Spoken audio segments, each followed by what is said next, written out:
What's up, guys? Welcome back to another video. Hope you're all doing well today. Welcome back to TRACKDAYR. And as you can see, well, as you could probably tell from the bloody video title as well, we have got Anaheim 1 in TRACKDAYR, which is so cool. I'm very, very excited for it. And, I mean, straight off the bat, before I even move, it looks bloody beautiful. Unity going to absolute town. Look at that, the lighting. It's all reflecting off of the back of my bike. I don't know, actually, can I zoom in on that? I don't know how well you can see that off the back of the bike, getting like the blue lights reflecting off of it. Very, very nice, very pretty looking. Okay, very excited to see how this goes. Now, a little bit of a disclaimer. This is called, what is it? It's called Orange County SX in-game. Obviously, for legal reasons, it can't really be called Anaheim. You know, I'm sure there's some sort of copyright involved in all that. And it is based loosely on the Anaheim track map. It's not an exact like-for-like replica. For example, the Supercross triples aren't proper Supercross triples, so on and so forth. But I'm very, very excited to see how this rides and how it plays. At the same time as this being released, the game has also seen, well, this is all dev side, by the way, I just want to throw that out there. This isn't public release just yet. There's been an update to just the physics as a whole. You know, the traction's changed a whole bunch, the whip physics have changed a whole bunch, and I'm here just to see how it all feels, how it all kind of works in Supercross, if it works in Supercross, and see how it goes. Now, it looks like, you can really get a seat bounce going if you compress the suspension hard now. And there is, at the moment, something that they are aware of, that they are working on, is if you come into a jump a little bit too fast, like a really steep jump like this one here, and really try seat bouncing it and compress the suspension too hard, the bike almost comes to a stop where it just kind of like digs in rather than rolling off. So that is something that will be worked on and hopefully updated in the near future, because I think that's something that the Monster Energy Supercross games kind of struggle with quite a bit, is keeping of momentum. And in Supercross, to me, that is absolutely everything. It's finding that rhythm, keeping your momentum flowing, and just kind of just being really smooth around the entire track. And you can't do that if the bike's getting stopped all the time by the jumps that it should be flying over. So regardless, I'm still very excited to try it out. Apparently all the whip physics are now new too, although I don't think there's really many jumps for me to try out on around here, so I might hop back over to that Deegan compound, which is still my favourite track in the game by far, at some point as well, and just test all that out.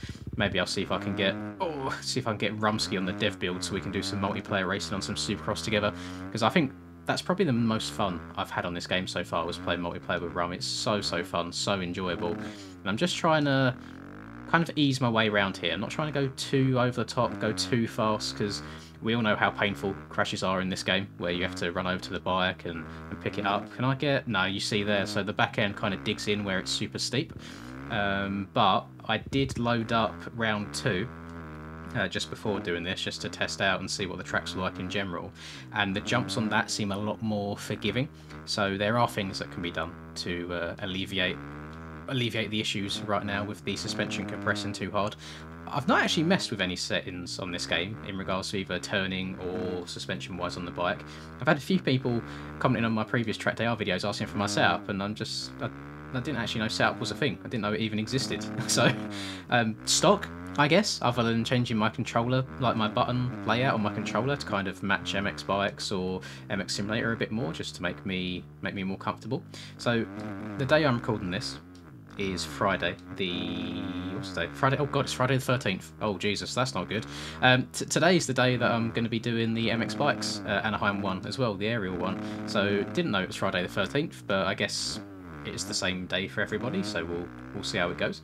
So I'm very excited, and I've already played Anaheim 1 on MX Simulator, so it's actually quite nice having 3 different versions of the same track in 3 different games, just to see how they all play and flow.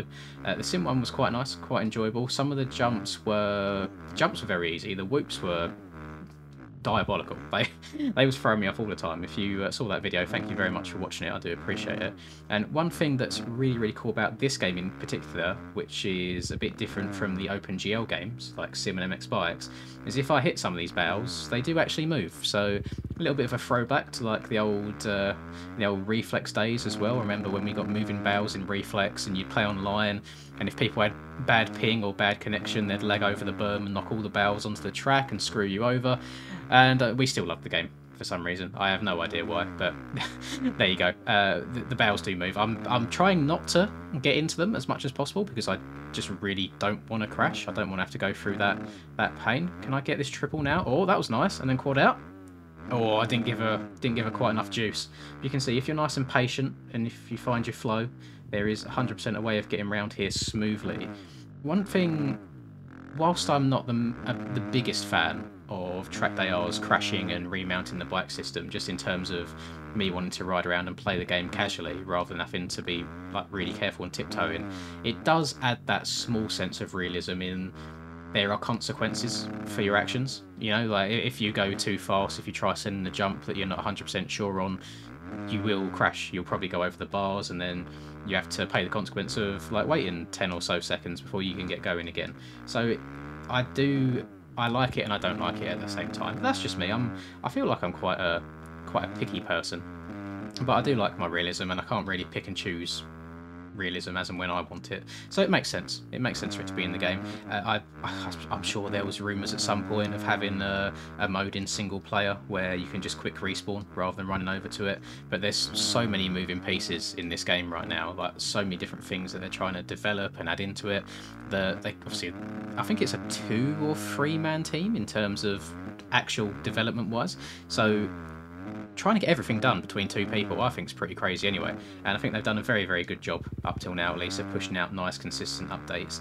Unfortunately, I don't have a date for like a new major public release when you guys will be able to play these tracks as well. I'm sure they'll probably work on them a little bit. Oh, I mean, right there, got a little bit of too low on the front wheel, clipped it. Right, where on earth is my bike? Where's he gone? Oh, it's over it. There we go. It was just blending in with the ground because it's white. Let's see. Actually, can I walk into these bales as well? Do they move if I walk into them? No, I think it's just the bike that has collisions with it. Yeah, okay. That makes sense. I mean, was that bale always there? Or did my bike just knock it into the track? Oh, I have no idea. We'll find out. Still love the whole kickstart system. Now riding the RM because kickstart Kenny. Kenny, by the way, at round 1, bloody hell. I thought he'd done really, really well. I'm not sure about you guys, but yeah, I knew he'd be up there. I also called that Tomac would win, even though Charlie was telling me no chance. He's never won an A1 before. Check out your boy. I'm pretty sure I said for my... Charlie always asks me this every bloody year. He's like, who have you got for the top 3 then? And I think I went Tomac, Roxon, Webb as my top 3. So I wasn't that far off. I got 2 of them in there. Not the 3rd one though. And Webb, bloody hell, Webb rode amazingly. I'm hoping he can keep that up next week, so I can keep all my fantasy stuff alive and going. Very, very sad that round 2 has been postponed because I was very, very, very much looking forward to doing that. I'm in a position now where I get to stay up and watch them live every night because I haven't got to go up and I haven't got to wake up at like 8 AM the next day to go to the office job anymore. So happy days. Oh, and I'm just absolute garbage. And I actually really like this. It's a lot more, even though a lot of the time I'm dubbing my way round, I keep, every now and then I'll just get that little glimpse of, oh, I've got enough speed to go for this triple here. And then I go for it and maybe I've compressed the suspension a bit too hard so I don't quite make it. There's some very, very interesting lines. And if you hit a jump in a very particular way like that, where you're quite level on with it, you're leaning forwards ever so slightly. I've done it again. God damn it. You soak up quite a lot of the jump. So like any game, it's got those weird little tips and tricks that can help you go faster.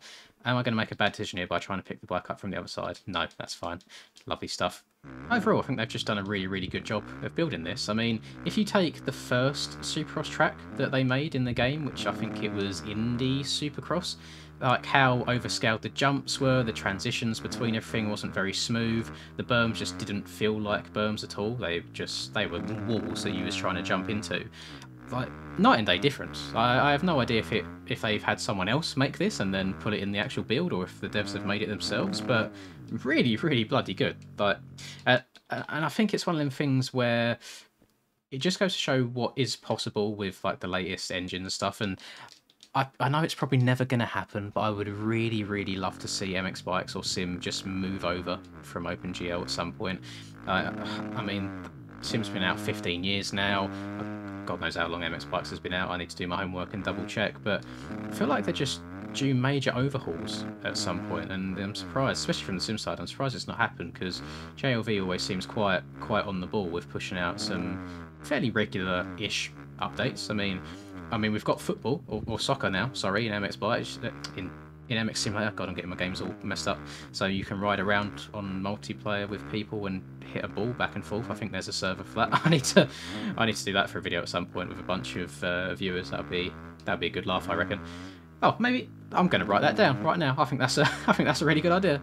I love when I give myself video ideas straight out of the blue. Like, I've been struggling a little bit over the last week or so with like just creative, just trying to think of content and different ideas. We've had a little bit of a dry spell on MX Bikes in terms of track creation, but I reckon that's probably just down to everyone practicing Supercross, ready for the Supercross season, the new OEM bikes coming out, so everyone's just been a little bit busy. There's been nothing on the shop since like the New Year either, so yeah, it's been a little bit difficult to try and think of things to make. So I hope you guys have been enjoying what I've been putting out regardless. I mean, that whip right there felt quite smooth. Apparently the back wheel's got more of an arc to them now, so always interesting. It'd be nice if the bales reset, because I think that track's probably just going to stay in the middle of the track, or that bale is going to stay in the middle of the track until I kind of end the session, which is a bit annoying, but it's all early days, you know, all early days, all really good and exciting stuff. I'm actually going to go on to the Deegan compound real quick and just test out some of these whips, since clearly I can't even go in a straight line on this track.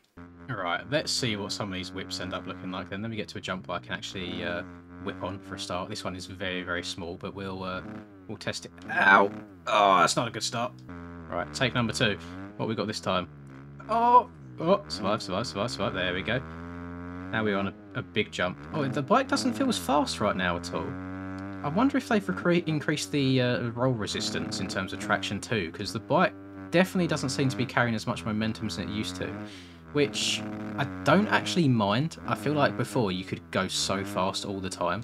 The whips feel quite samey in my opinion, so I'll have to ask exactly what was changed in regards to that.